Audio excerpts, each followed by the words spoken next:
of this really nice meeting. We'll start with a discussion session between Greg and Nikita. It'll be 15 minutes each, and then it'll be open to questions. So let's go, Greg. All right, let me share my screen. And, okay, turn on my timer. Greg, your volume is not, it's just barely audible. It's not off, but it's very quiet. Uh-oh, shoot. How's this? Still quite quiet. Still quiet. All right, I need to exit so I can stop shares. Local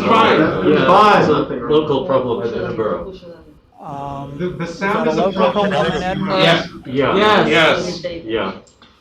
You're Weird fine. because we hear everybody else quite loud. Save this for an hour. Okay, I've got my mic all the way up. That did it. That was great. Thank you. Okay, let's start again.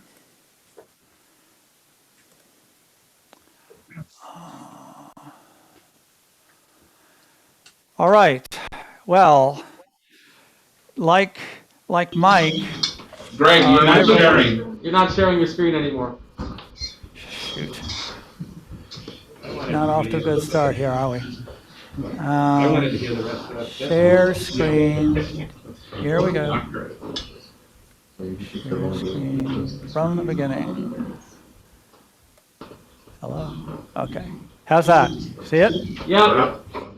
Good. Okay, well, like Mike, my role in this collaboration is catch up just to learn about all the nifty things that all these other people have been doing. And I was given an assignment, and my assignment was to suggest some thoughts and open problems on the topic of gauge symmetries. And my first response to that was, huh? I mean, gauge symmetry is a redundancy, not a symmetry. And who wants to be redundant?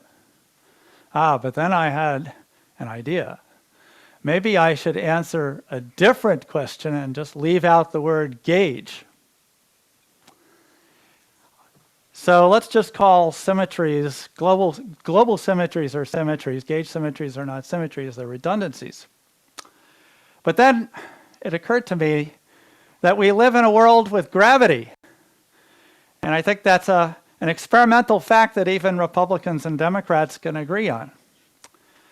And the problem is that the best experts in quantum gravity assure us that there are no global symmetries either.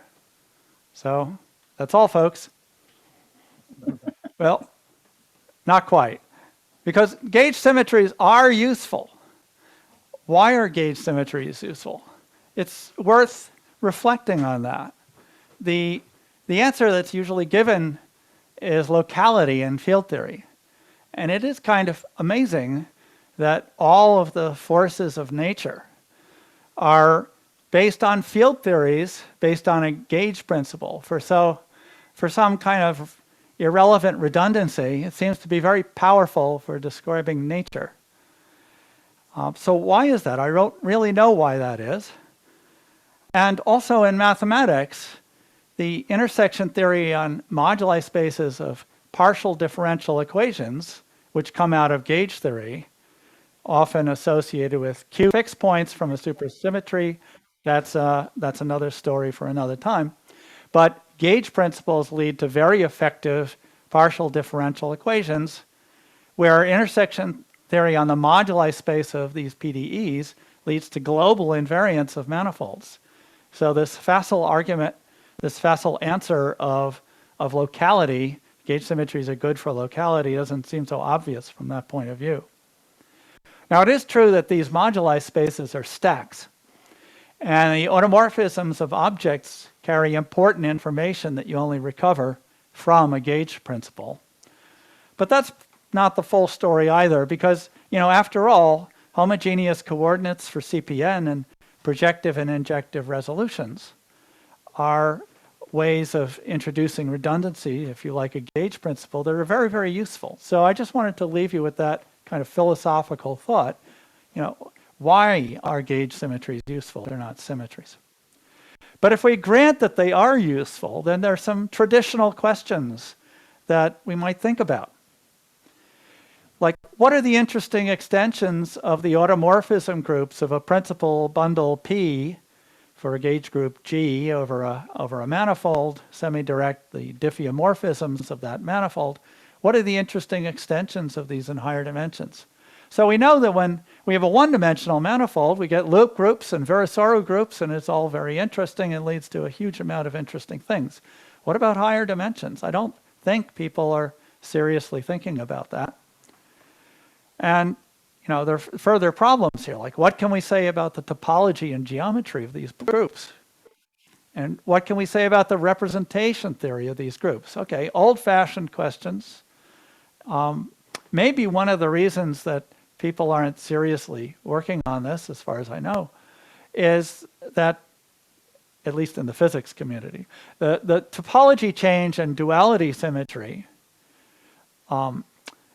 suggest that the automorphism group of a principal bundle, the group of gauge transformations, and the diffeomorphism group of a manifold are not the full story in the search for the gauge group of nature. So when I was a graduate student, very prominent physicists would start their seminars by saying, we are searching for the gauge group of nature. I'm not sure if people would say that kind of thing anymore. Now, if you do think that way, then string field theory gives us a hint, because A infinity and L infinity structures and BV quantization come up very naturally in that context. And it's interesting, among the various generalizations of symmetry that have been emerging in the last few years, is in the context of field theory, homotopical algebra symmetries come up. A infinity, BV, EN, G infinity, a whole alphabet soup. And they've been showing up in various aspects of supersymmetric field theories in diverse dimensions. And so one could ask, I don't know if it's a good question, but you can ask if they lead to a new gauge principles, and what would it mean to gauge, for example, the degree zero elements of an A infinity structure in the category of branes? I don't know.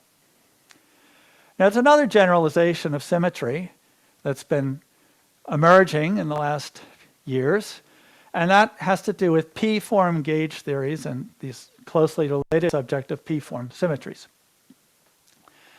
And the traditional description is that, you have a two-form gauge potential B, and the gauge transformation is B shifts by D of a one form, but that description has a lot of limitations. Something I learned from Dan Fried about 20 years ago. It's not a good way to think if you're trying to derive Gauss laws in subtle topological situations, for example. But what is good is the language of groupoids. And the gauge fields, or the objects and the gauge symmetries, are invertible morphisms. That's a very flexible and useful notion. And for example, in this context of P-form gauge theories that come up in supergravity and string theory and M theory, it leads to different models for the different kinds of differential cohomologies that come up. And those different models have different pros and cons in different situations. For example, the groupoid of E8 bundles with connection provides a useful model for the M theory C field, at least in some situations. Now, one of the reasons I mention this topic is that everybody here knows that there's this important open problem of formulating in a really satisfactory way what is the non-abelian 2D6D20 theory. And there are known local field theoretic degrees of freedom in the non-abelian case, and maybe there shouldn't be. But again, if you want to be a little more traditional and old-fashioned, then you might search for something like that, and it's something like a non-abelian two-form gauge potential. And then immediately the problem comes up, well, how do you define parallel transport with respect to that? There's all sorts of path ordering questions that are not at all obvious.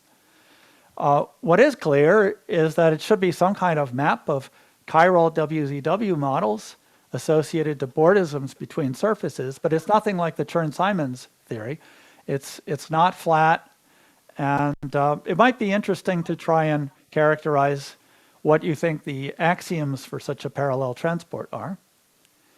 But I just wanted to ask, in the spirit of asking questions, can a generalized notion of further generalization of the notion of gauge symmetry lead us to a local field theoretic description of the 6D20 theory?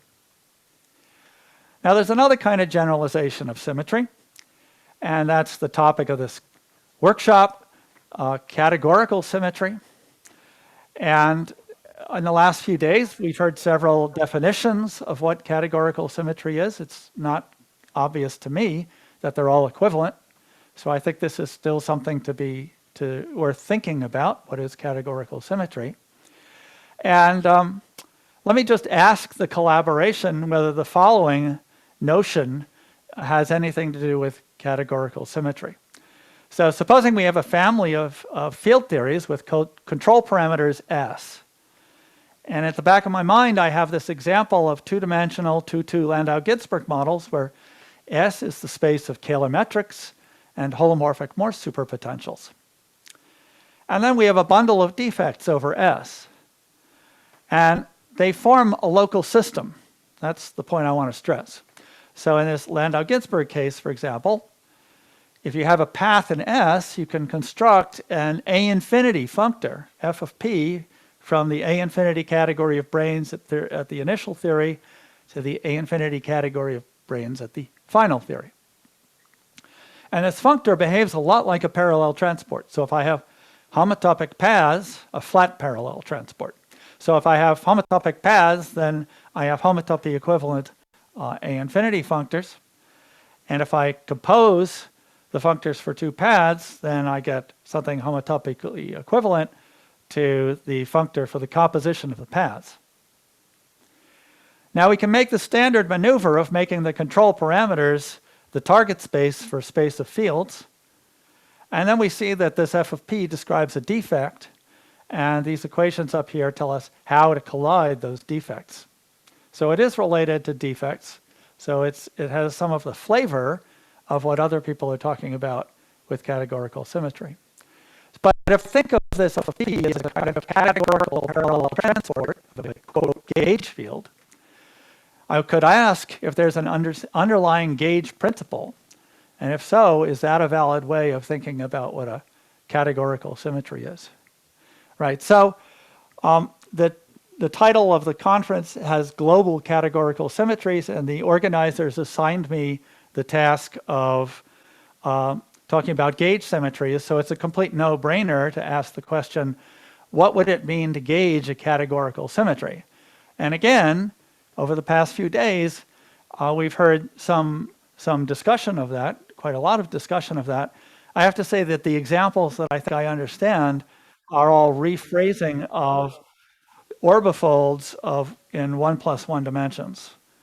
But mulling over this question, what would it mean to gauge a categorical symmetry? It occurred to me that the following might be something like an example.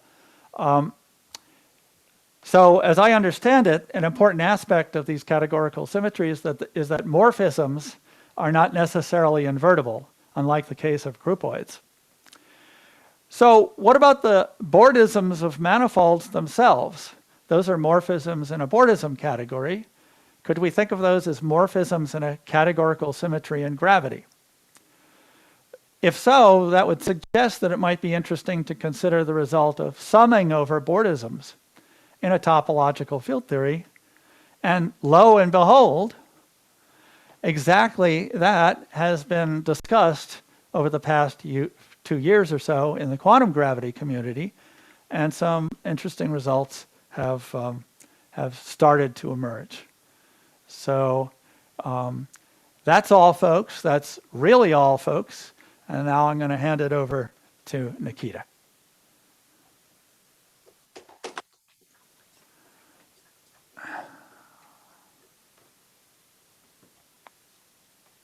Okay, thank you.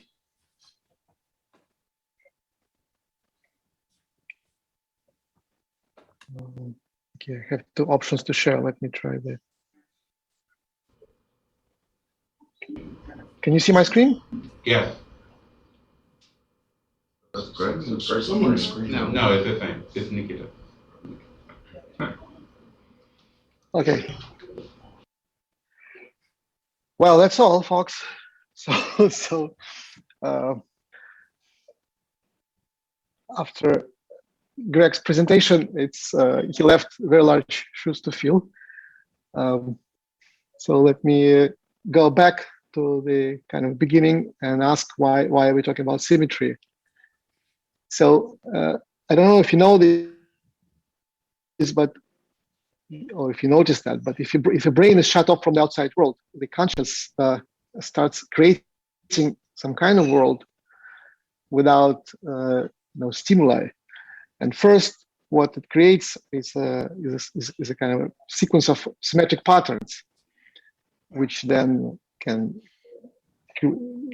produce some structure which differs from these symmetric patterns, and that well, that's how our conscience perceives the world.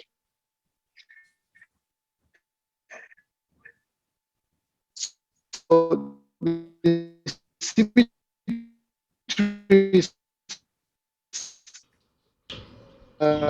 symmetry kind of gets replaced by start out as parts, and thanks to Wigner, we have an answer to the question: what is a particle? So what is the everything is made of? And so the particles are the most useful language to talk about, to think about particles, or to speak about particles, is the language of irreducible representations of some symmetry groups. And my favorite group in this context is a Poincare group, or some extension of it. So that seems to be the only way to even talk about this. So symmetry is a language in which we perceive the world, and therefore it justifies any kind of discussion about any kind of symmetry. So I'd like to add a few questions to Greg's list, and it's very hard to come up with truly new questions. So most likely all my questions are very old, or maybe forgotten. So there is a growing body of evidence that quantum field theories, and in particular gauge theories, admit interesting non-local symmetries, and that the evidence comes from string theory and integrability. And so on some interface of integrability and gauge theories, this evidence is known under the name of beta gauge correspondence. And in the realization of the quantum algebras like Yangians by the supersymmetric interfaces in gauge theory. So supersymmetric interfaces, they are very close analogs of branes in sigma models, and so they realize morphisms between various categories associated to quantum field theories. And so in a sense, the realization of these novel symmetries by interfaces is a kind of a categorical symmetry. So these interfaces can be composed. So if you have a domain wall or a time like or a space like defect separating two quantum field theories or two phases of a quantum field theory and another one, you can bring them together and produce a new one. So they form an algebra, and so this way various algebras which are studied by mathematicians for many years now can be realized or generalized or extended. And interestingly, these symmetries are not based on the gauge group of the underlying gauge theory or on any space-time symmetry. So these are truly symmetries which can survive even the fact that what we gauge is a redundancy. In some cases, this can be related to a gauge symmetry, but of a different kind. So if this theory you're talking about is a theory on a stack of D branes in string theory, then the ambient spacetime may carry massless vector multiplets, and so they would realize that the symmetry, which looks like a categorical symmetry on the D-brane mold volume. Now, in general, in quantum field theory, in dimensions higher than 1, interfaces can form junctions. So one expects an infinity structure, and that's most likely related to the algebra of infrared, which Greg talked about, and to Fukai category.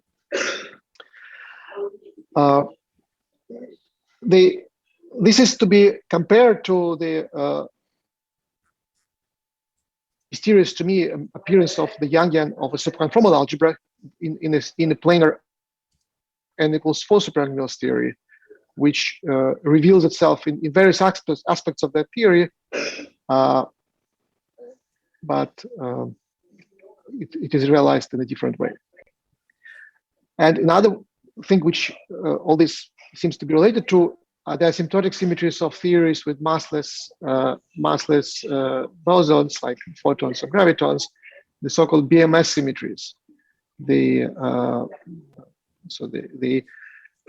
So what looks like a gauge symmetry, therefore a redundancy, because of the subtleties of the of how you take the limit where as your observation point goes to infinity in space and time, the way the allowed parameters of gauge transformations decay at infinity leaves some remainder of redundancy, which actually acts as a global symmetry. And so that's leads to something which one might call CFT in the sky, because that's the symmetry of some kind of conformal field theory living on a two-sphere, which is the base of a light cone. So it's a celestial sphere. And for Edinburgh colleagues, it's a CFT in the sky. So now there is also a growing body of evidence that quantum field theory is admitted to some generalized symmetries. And the symmetry sometimes, so one of the justifications for gauge symmetries, so if I may add to the list of Greg's points on this, is that sometimes the symmetry helps to realize or to interpret the singularity. So a familiar example is so there's a Kleinian singularities. So for example, take a surface in C3 given by the, let's say, the simplest case with this quadratic equation, which so it has a singularity when x, y, and z are equal to 0, which can be locally modeled as an orbifold. So it's a quotient of a smooth space by a discrete group. And in that singularity shows up in the investigations of the modular spaces of instantons, in particular SU2 instantons, which are the minima of the Young-Mills dimensions, but has a structure of a quotient of a smooth space actions of tensor symmetries, which we believe are hiding in M theory. So if you take, instead of SU2 instantons, if you take the exceptional instantons, 6, 7, 8, then the point-like instanton singularity doesn't seem to be modeled by finite dimensional quotient, and so that's where so maybe you can model it by some infinite dimensional quotient, and so that infinite dimensionality somehow might represent the generalized symmetry which we are looking for. Now I want to slightly switch gears and talk about another interesting topic, which is seeing the kind of the revival in the context of the studies of entanglement, and that's the replica method in the study of various disordered systems. For example, in the spin glass study, if you have a let's say the Ising model on some lattice with the random interaction between the spins. So the interaction coupling constants are drawn from some Gaussian ensemble, and the physical question is to average the free energy of this Ising model with respect to this Gaussian Gaussian interaction, Gaussian distributed interaction. So the usual method, which goes back to the works of Parisi et al., is to even earlier actually, is to take several n copies of the original system, compute the partition function of that system of n replicas, and then take the limit when the number of copies goes to 1, and extract the first non-trivial coefficient. So that's formally this is just how you present the logarithm. But then there are various interesting phenomena which are observed, and in particular the breaking of the replica symmetry. So if you have n copies of the original system, naively you have a symmetry of permutations, but the ground state of the system may not respect that symmetry. So I was always wondered whether there is a physical realization of the replica trick. So could one refine it, and if the replica symmetry is broken, could one introduce some chemical potentials for different representations of the replica group? And what is a replica group when n is not an integer but a complex number? Because after all, we want to analytically continue in n. So some number of years ago, together with Gregory-Moore, we found an amusing example of something which could be called a replica of a chiral boson in 2 dimensions, or chiral fermion, depending on the finer details. So there are statistical models where you sum over partitions, which come actually from doing supersymmetric gauge theory in 4 dimensions, which give you a generalization of Macdonald identity. So Macdonald identity gives you a nice formula for the powers of Dedekind function, which are equal to dimensions of simple Lie groups. But it turns out that you can replace the exponent lambda by an arbitrary complex number, and so that still has a nice expansion in partitions. And remarkably, these partitions actually represent the states of a well-defined quantum field theory, except that this is a quantum field theory not in 2 dimensions but in 4 dimensions. And so, in fact, there is a whole family of such quantum field theories. They depend on the parameters like masses or some equivariant parameters. And this replica, the number of replicas is a certain combination of those parameters. So, so that's just the beginning. But then you can actually refine this. Go to some kind of Q analog of this system, and that will produce the partition function of nothing but the abelian version of the 6-dimensional 2-0 theory, which Greg mentioned. So it's a 2-0 theory compactified on the 2 torus. So Q, this Q is the elliptic modulus of the 2 torus, and with some rotation of the remaining 4 dimensions around this 2 torus, which translate to these parameters m, epsilon 1, epsilon 2. So the other approach, of course, to try to make sense of these complex powers of lambda in this context is to use the Ling category, which replaces the representation theory of the ordinary classical groups like orthogonal groups or unitary groups by a more general category, which depends on a complex parameter. And there is also a similar story in studies of analytic continuations of Chern-Simons theory, analytic continuation in the gauge group. Okay, so but it's interesting that they refined replica. So we can come up with a slogan, which I have no idea whether it makes sense or not, but it's something funny, curious to think about, is that the refined replica of 2D chiral boson fermion is a 6D 2-0 tensor multiplet, and therefore the natural question is whether the refined replica of 2D chiral WZW AD theory, AD model, is a non-abelian 6D 2-0 superconformal field theory. So I wonder how this compares to what Greg was saying about the non-abelian transport along the WZW theories. And to complete this line of crazy speculations, actually, in the same sense, the refined replica of a 3D conformally coupled scalar gives you the 11-dimensional linearized supergravity. So the question is, what is a non-abelian 3D theory whose replicant is M theory? Okay, I'm probably out of time. I wanted to say a couple of more things. So the traditional approach to doing gauge theory on a computer or thinking about regularization of quantum field theory in general proceeds by discretization of space or space-time. And so we replace fields by functions on some CW complex. So the scalar fields are functions on vertices, gauge fields are functions on edges, and so on. However, this is not always possible. It does not respect all the symmetries which we care about, in particular the Poincare symmetry, which we need to classify particles. Now, there might be alternatives to the brute force discretization. So this is some evidence which I found in my work with Krichever on constructing the Lefschetz symbols for sigma models in 2 dimensions. So Lefschetz symbols are classified by the critical points of the complexified action.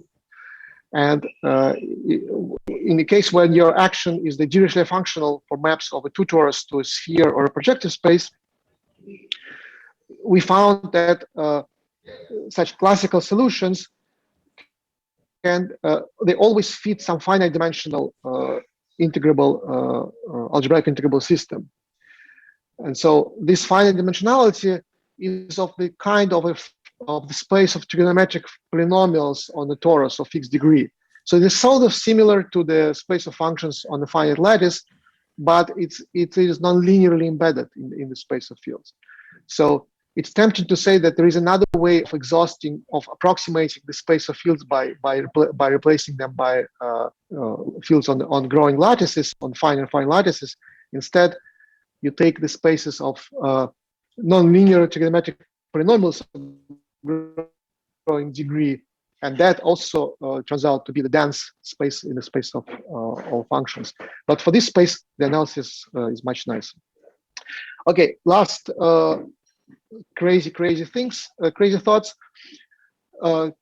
So a gauge field on a manifold, space-time manifold, it defines canonically a map of a loop space of that space into the group. Now, in topology, there is something called Eilenberg-MacLane duality, and so you would like to replace that by maps of the space-time into some space associated to a group. And the natural space seems to be a classifying space, BG. So in particular, well, if you do have a map to BG realized, let's say, as a model, as a smooth differential geometric model, like in Grassmannian for the unity group, you take a Grassmannian of n-dimensional planes in the infinite dimensional complex space, then you can induce the canonical connection of a tautological bundle by this map. And so presumably all interesting gauge fields can be induced this way. But now you gain the symmetry, because if you replace the infinite dimensional version of BG by its finite dimensional skeleton, like let's say Grassmannian of the flavor symmetry, the group of linear transformations on that ambient space acting. And so that could be used maybe in doing localization or some computations. But also in lattice approach, if you take the Milnor model of BG, that's also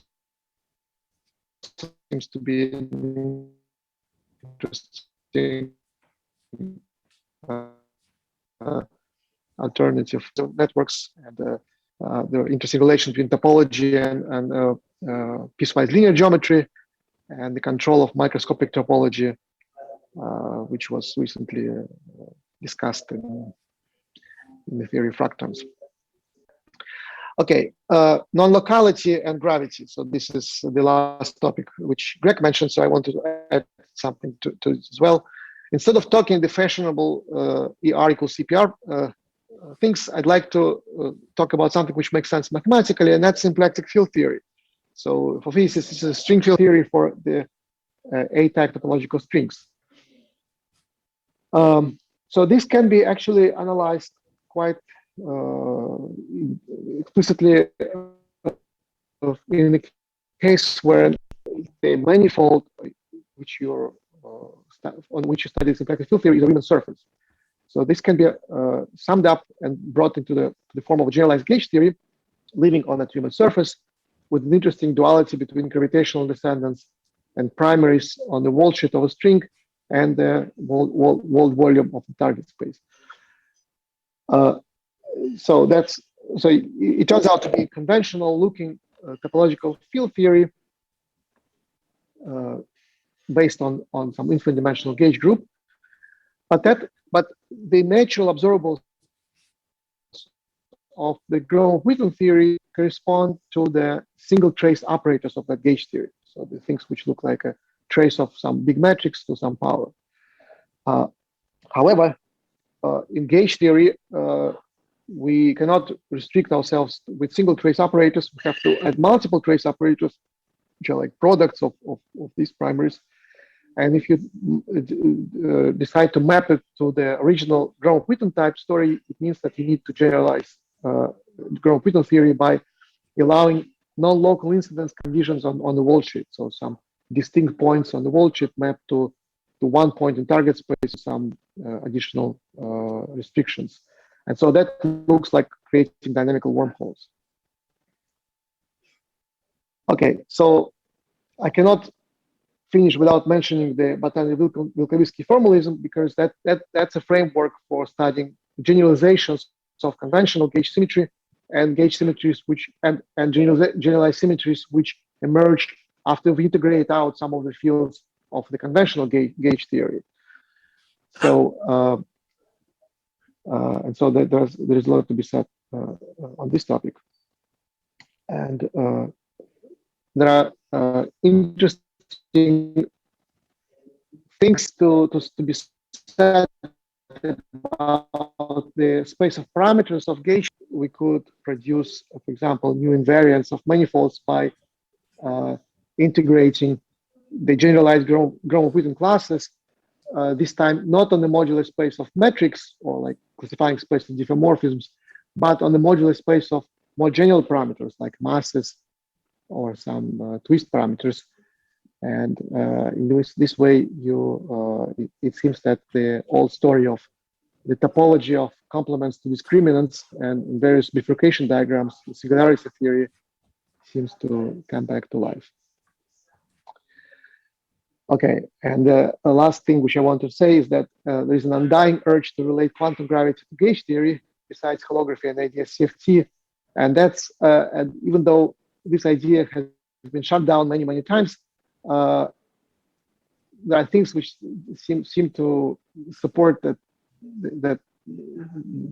the drive to try it anyway. So one thing is another type of topological string, the B type, for which the BCOV proposed the so-called Kaderer-Spencer theory of gravity as a Chern-Simons theory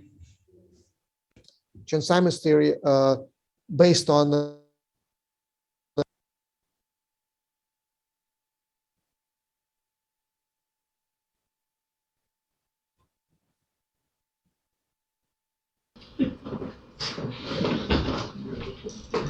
Nikita, can you hear us?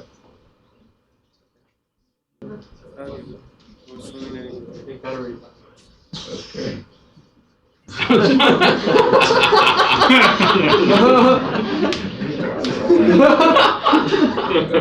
Nikita. Can you type in resolution? When he's not muted. Oh, is that right? No, his microphone disconnected. It's not muted. I think it's just that the physical sound died on. Maybe they're Long way to London. He's taken his earpiece out and then put it back in, and that cuts it off. I think AirPods died or something.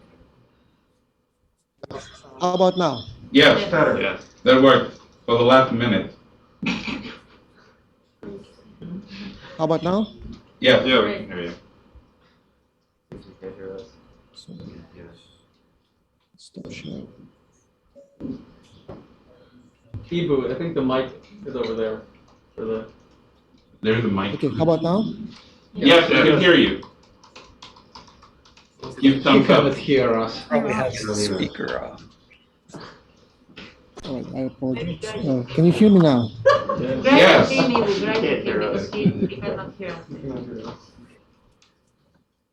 All right. So I'm done. Thank you.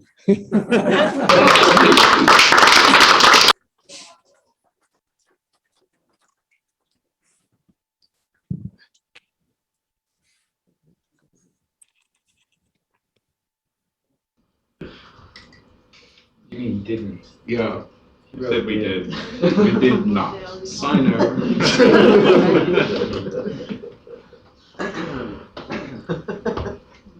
This is a lot of very stressful. Anyway, we should start the discussion part. Okay, so we are going to start the discussion session. So we'll just open the floor, just ask your question, and we can hear you. Greg, are you still there? Yes, I'm there. But Greg is Greg, muted. I'm here. I'm here. Okay, please, go ahead.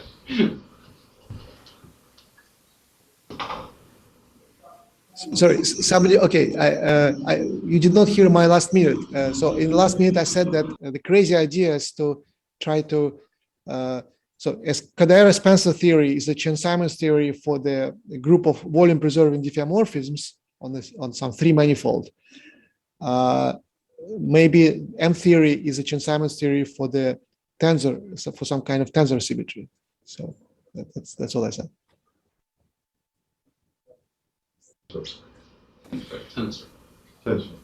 How is Categorical-Spencer theory Chern-Simons theory for volume-preserving diffeomorphisms?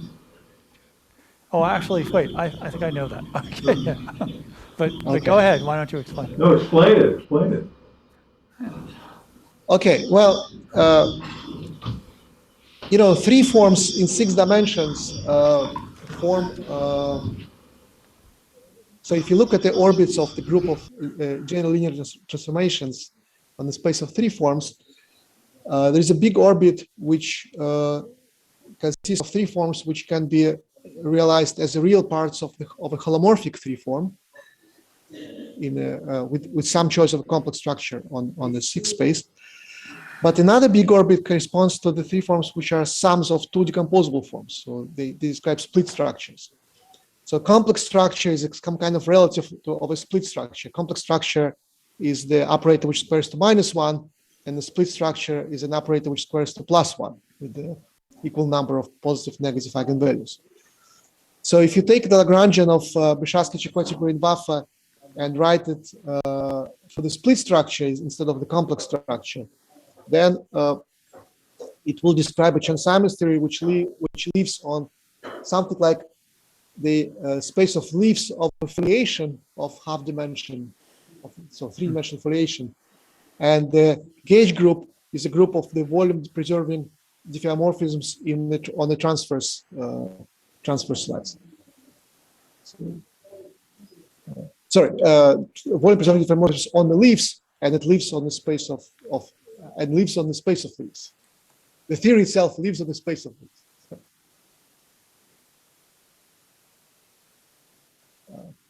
When you rotate it to Euclidean space, meaning you replace the split structure by complex structure, it becomes all 6-dimensional, and then you have d-bar operators instead of the operators of differentiation along the leaves of the foliation, and that seems to be better behaving. And the quantum field theory on the foliation.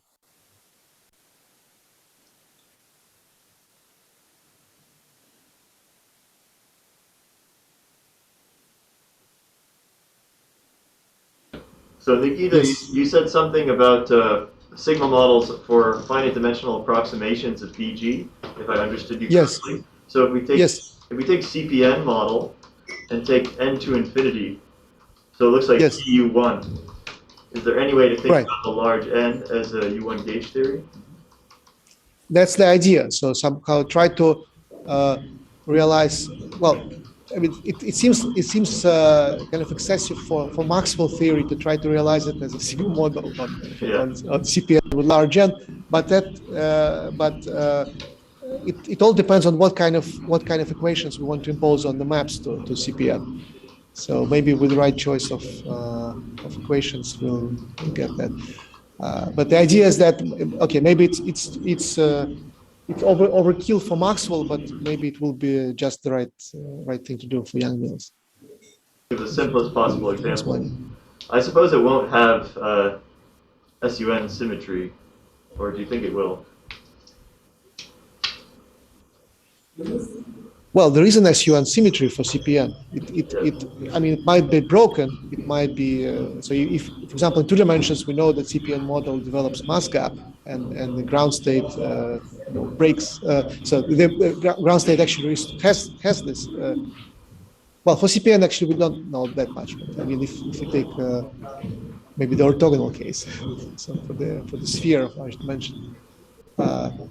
Ground state restores ON symmetry, which is naively broken by classical configuration.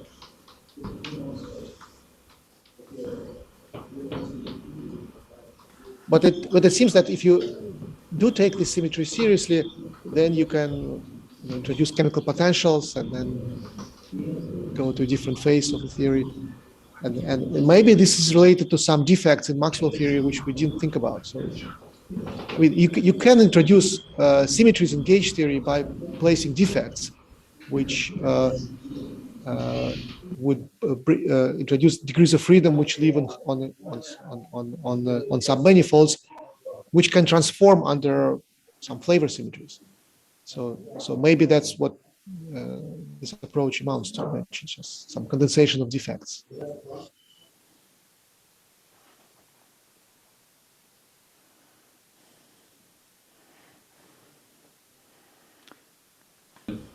Something Dan and I have been talking about recently is whether four-dimensional Maxwell theory actually depends on a trivialization of Wu structure.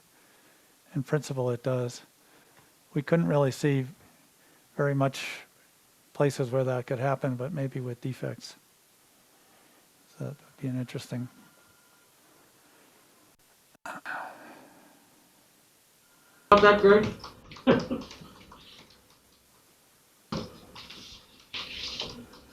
Greg, are you talking about Repeat the question.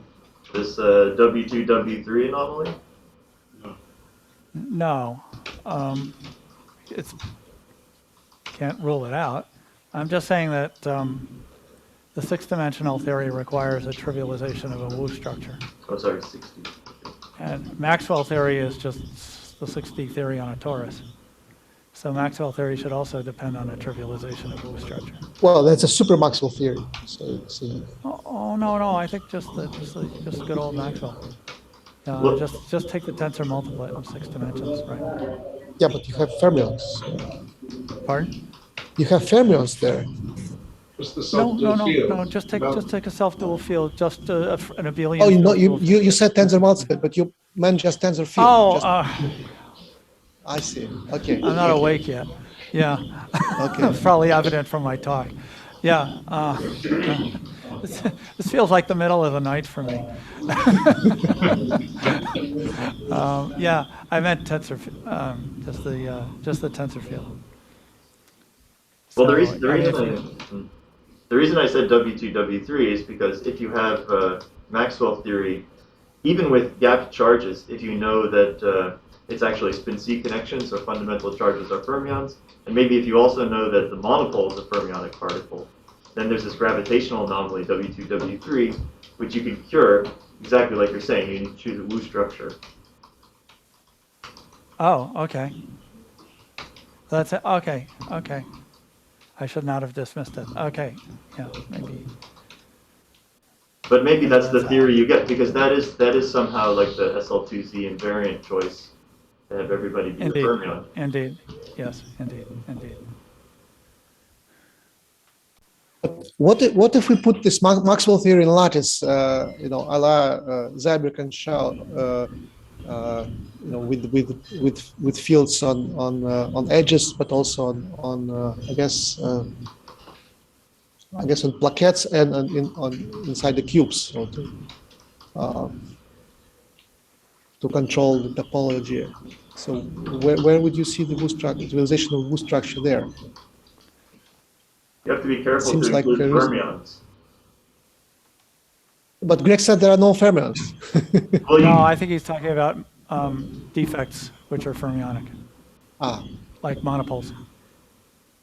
yeah, Did I monopoles understand and that also correctly? like monopoles and also perhaps like massive fields. It depends whether your gauge field is actually U1 or is it spin C. Right? Is it the determinant line of the spin C structure? So I don't know Yeah, how you see that. I was certainly thinking of the U1 case. Okay, maybe. Maybe 2-0 the tensor fields gives you a spin C gauge field, not the U1 gauge field.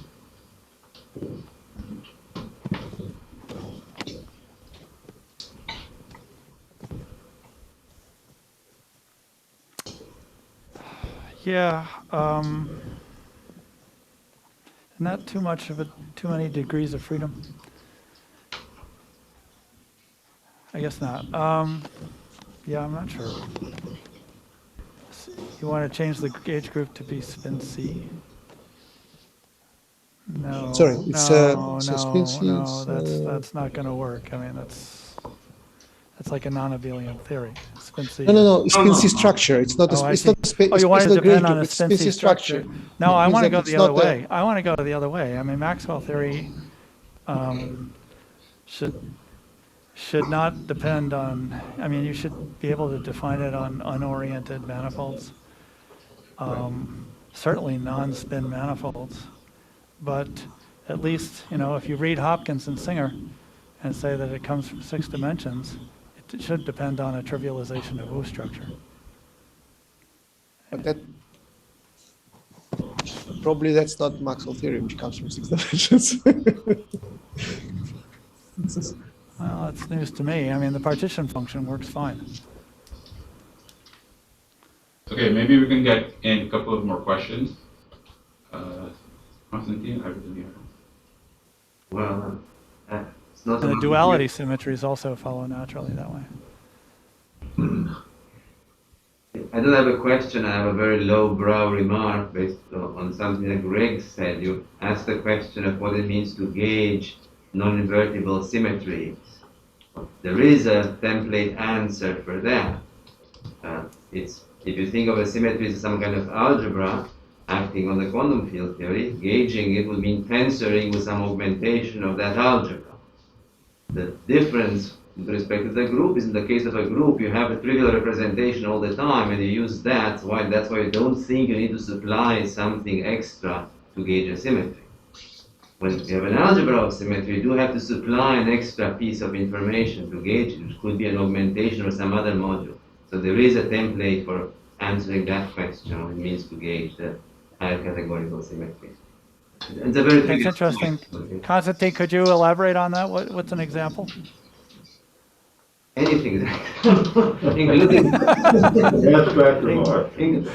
What's the simplest non-trivial example? Okay, let's use a gauge example. You just tensor over the group ring with the augmentation representation of the group ring. That's taking co-invariance under the group. If you switch it to a home, it becomes invariant, which may be something you're more familiar with. What I'm pointing out is that it's an operation of tensoring over the algebra of symmetries to some module, and that's how you have to abstract it.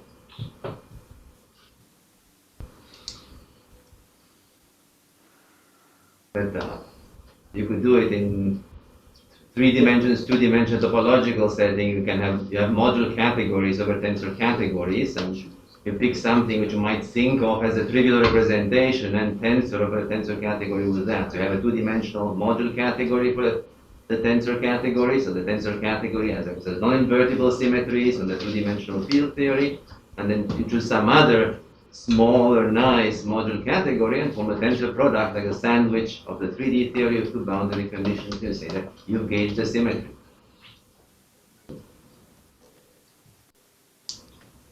aren't you using there that, I mean, in the gauging example, like, if I think about rep G acting on vect, say, I think that's the kind of example you have in mind. That's an example. The vect is itself symmetric monoidal, and the augmentation is a symmetric monoidal functor. You don't need that. So what's that? You don't need that to form the tensor product, because the output just needs to be a category, not a symmetric monoidal category. In this If you want to gauge out for instance, if you have a degenerate braided tensor category and it has some Euger center that you want to gauge out, then certainly it does matter that you have at least an E2 algebra that is your augmentation and then your map.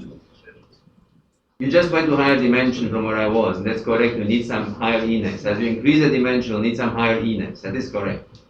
But an example, as I said, you don't. I think. But don't want to make it too controversial. Sorry. Somebody else. Time to move on. Yes. Let's take a couple of I wonder how the following things helps. That is, there's a physical picture for the gauging non-invertible symmetry. If you start with a Euro group, it can be described by rep G, then the rep G can be viewed as the boundary of a gauge theory in one higher dimension. Then you think about this gauge theory with a slab of this gauge theory with both boundary are rep G. And that actually is a gauged rep G symmetry. And this picture can be generalized by replacing rep G by any other local fusion category describing non-invertible symmetry. So that can be, this is a slab construction where the center of this symmetry have this bulk and have a slab, and the slab can give you this gauged theory. There is a physical picture for that.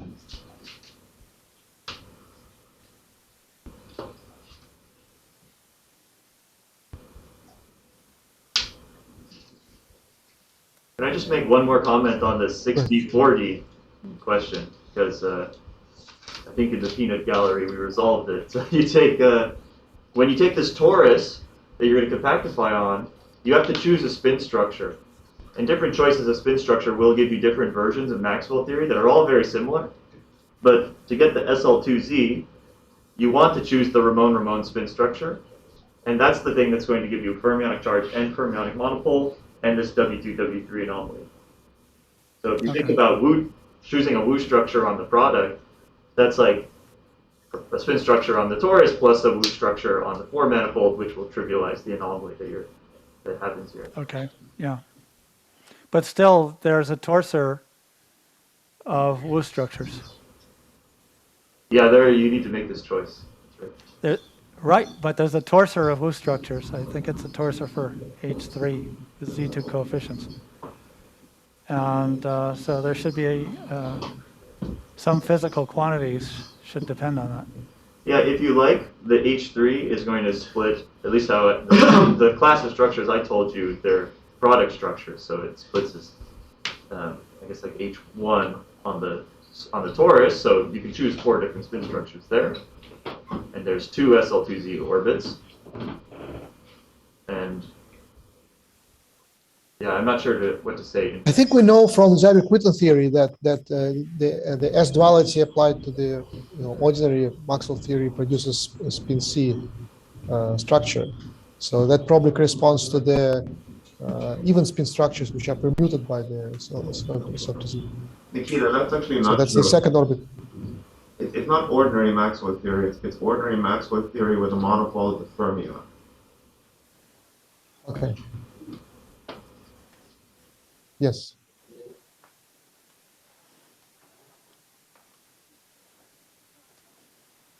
Okay. Perhaps we can take one more question because we are at the time. From Edinburgh.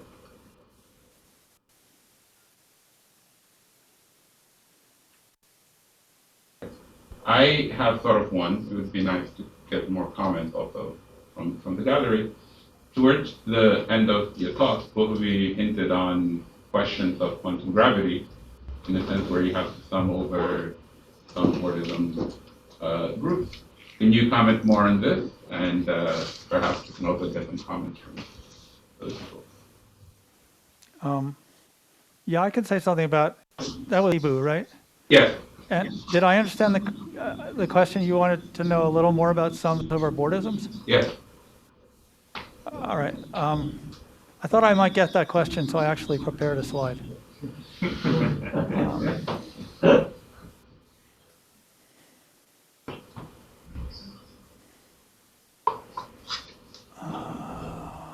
see.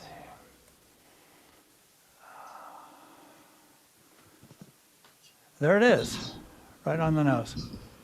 All right. So yeah, you can do something. I mean, it's been an interesting topic in quantum gravity in the past 2 years. So you can ask the following question. I think it makes sense mathematically. So let F be a 2D open-closed TQFT, not necessarily a fully extended one, an open-closed TQFT. And well, it's physics, so it's not an incredibly precisely posed question. The problem is to describe or investigate or interpret the following. Well, you have your Bordism goes from an X in to an X out, right? And so now, what happens if you fix X in and X out and you sum this field theory over all Bordisms from X in to X out?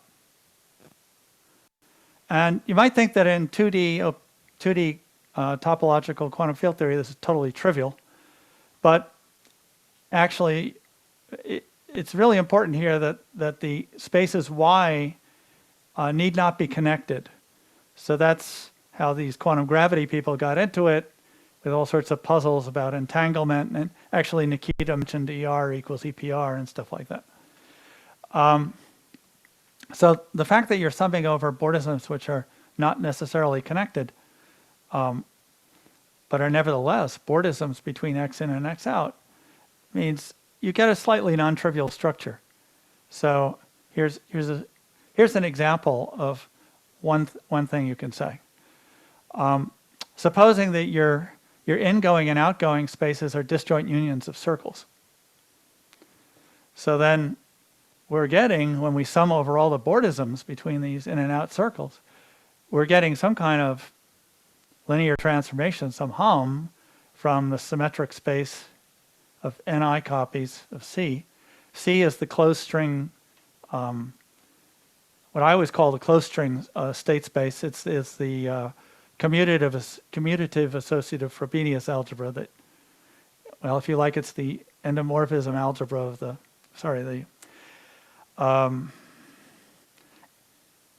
natural transformations of the identity functor.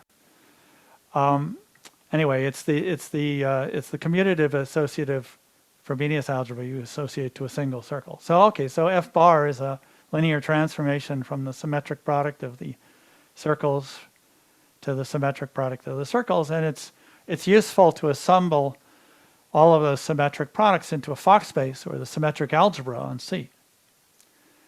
And so one thing that I realized with my graduate student recently is that if F is fully extended, then this F bar has a very nice kind of factorization. It's kind of a square where the phi here is constructed from it's constructed from some kind of coherent state inside this Fock space. And now you can go on to the open-closed case and adding colored boundaries, constrained. Graham and I always call them constrained boundaries. I think people usually call them colored boundaries, colored by the boundary conditions, which are neither ingoing nor outgoing. And so there's still a lot you can say in 2 dimensions. And of course, somebody is going to say to me, yeah, but you can't do anything in 3 and 4 dimensions because you can't classify Bordisms. And well, true. But there was a very interesting point that Mike made, which is that basically any symmetric monoidal category is a Bordism category. So there are probably some other interesting examples out there. Thank you for the comment and question. Let me just add to this, if I may. Okay. This is the construction which only uses the TFT structure, right? That's true. So yeah. basically just structure constants. It's the babiest of the baby. Yeah, that's right. So your phi is built out of the multiplication. In topological strings, which are topological theories coupled to gravity, we do something else. To HY, we would associate the modular space of complex structures on Y. And we will actually integrate a top degree Gromov-Witten class over that space. So that would produce a different structure. Right. Maybe with different properties. Right. But Nikita, that's interesting. But in what I haven't seen done, and it might just be my ignorance, is now all the fun comes when you think about ingoing and outgoing spaces, and you allow not necessarily connected surfaces, and that leads to some interesting combinatorics. And that's something I have not seen discussed in Gromov-Witten theory. Well, that's what I mean. The example which I talked about, the Gromov-Witten theory of Riemann surfaces. This is summed over disconnected surfaces. So it's fully disconnected partition function. Right. For the vacuum to vacuum amplitude, that's people always do that, right? I understand that. So you have the exponential of the sum over the connected surfaces. For vacuum to vacuum, that's true. But what I'm saying is that the kind of introduce holes. You're asking about holes. Introduce holes. Yeah. Well, not just holes, but ingoing and outgoing holes. Right. There are different kinds of holes. You could also have a hole with just a boundary condition on that hole. Well, that would require understanding kind of Wilson loops in this infinite dimensional gauge group. So that's no. It would be fantastic to general. What I'm saying is that in this. Right. Yeah. So let's thank the speakers because we're reasonably time to stop. Okay.